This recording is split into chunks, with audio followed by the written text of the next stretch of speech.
Okay, students, this is the last video for Jungian theory. Um, just to wrap up what we talked about with the collective unconscious. In the last video, we learned that Jung felt that the unconscious mind was actually divided into two areas, the personal unconscious and the collective unconscious.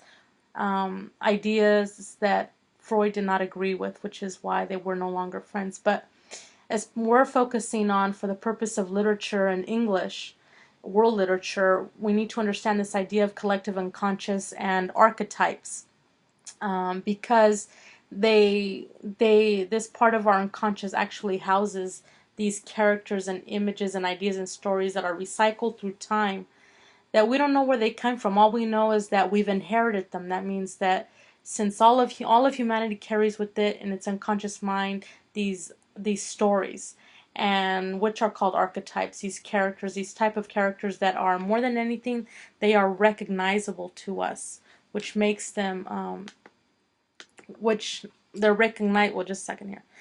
They're recognizable to us, which helps us understand a little bit about our own humanity and where we come from.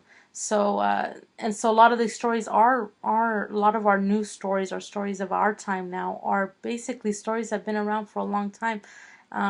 Even like, for instance, the story of Noah and the ark. If you go to Sunday school, you probably heard about, here's an exceptional individual again who is favored by God.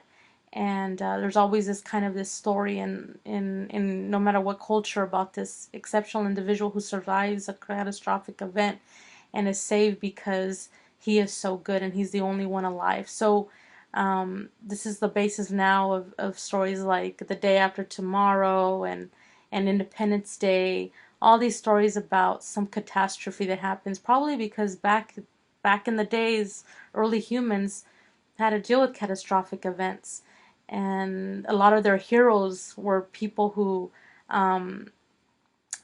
could survive things like that. So people with supernatural strength, like Hercules, for instance, and we're gonna be reading about Gilgamesh and Achilles, and when we read the Iliad, these same character types, and these archetype stories, whether they be characters or stories, they all reside in the collective unconscious. Okay, so yes, there's an unconscious mind, and that's, in psychology, we know that this is kind of tries to figure out who we are as individuals, but the collective unconscious has to do with that part of our mind that we get, that through our DNA, through just being human, that is these memories that we have, whether you agree with him or not, whether you believe what he's trying to say. There's these stories that we all kind of understand, no matter what culture you're from. They all have them. So, and guess what? We can probably predict that the stories that we're gonna be reading about in the future are gonna be about Achilles type of characters, about Star Wars type of characters like Luke Skywalker and Gilgamesh. Okay, so this whole idea of collective and unconscious and archetypes is gonna help our understanding of Gilgamesh and help us appreciate it as one of the greatest forms of early literature.